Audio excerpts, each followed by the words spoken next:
Alright, the hexacopter build weighs 4 pounds 11 1/4 ounces, or for you metric people out there, 2,140 grams.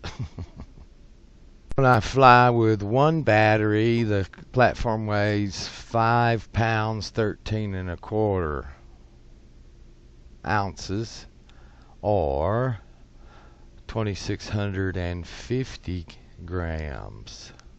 Now I can fly the full 3D GoPro setup, and this is without that camera. I should go back and add the camera to this in a second for another pound or so. That's when the vehicle becomes close to 8 pounds. But without, just with two batteries for a 15-minute flight time, it's 6 pounds 15 1/4 ounces, almost 7 pounds, two batteries. Or for you metrics freaks, 3,160 grams. Full takeoff weight with two batteries. It's quite heavy. Part of the heavy lift kit is motor extensions for extending the wheelbase out from 550 to about 632. I think we calculated one time. I can go in here in a minute and shoot the center of those holes and pretty much tell you what to add to the 550. Overall they're about 3 inches, but there's at least an inch that isn't. Okay, there's a ½ inch there at the 3-inch mark that I think marks the dead center there. But I think up at the other end, the 3/4 inch mark marks the center there. So by inference, there's 2 1/4 inches, 2.6, 2 1/4. 6 millimeters or so, 550. I'll check it more closely.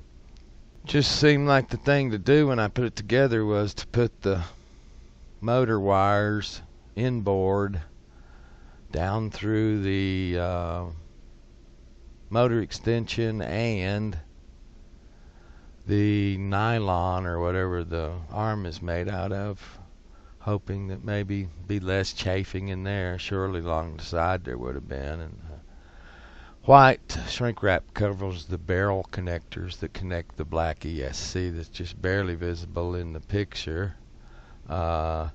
Scoop back on the arm a little bit, and that black thing underneath is the ESC, and you can still see the white shrink wrap up where the barrel connectors, quick connects, go for that.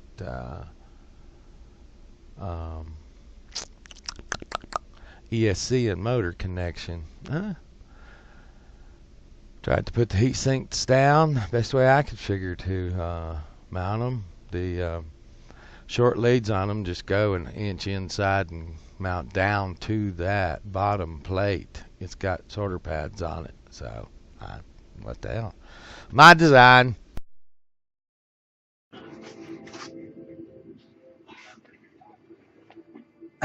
This thing is pretty big, so right here is the end of the spinning prop. It's no more than 4 to 5 inches away from my face. This really, there's just, and see the other problem is there's just really no place to catch it. There's just, I don't want to reach up and grab an arm. How would you hand catch such a dangerous monster? Weighing up to 7 pounds. I mean, my poor little arms. I'd catch it. Not gonna work for me. I went back and put the 3D camera system on it in addition to the 2 batteries, and that brought it up to 8 pounds 1 1/4 ounces, or for you metric people, 3,670 grams.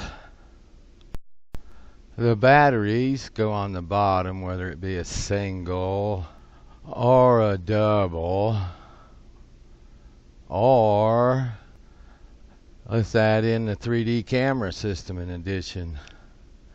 There's just no way to safely hand catch this thing. All that stuff on the bottom, you're going to slip fingers, it's going to fall to the side, it's going to accidentally be stabilized mode, it's going to try to right itself, it's going to make an incorrect decision, it's going to cut your head off.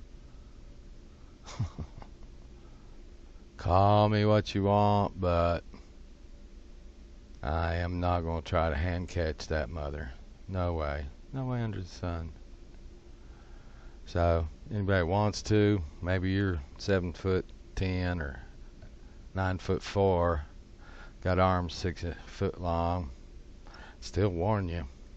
APM likes to burp at the end and throw out some RPMs. You've seen it happen many times.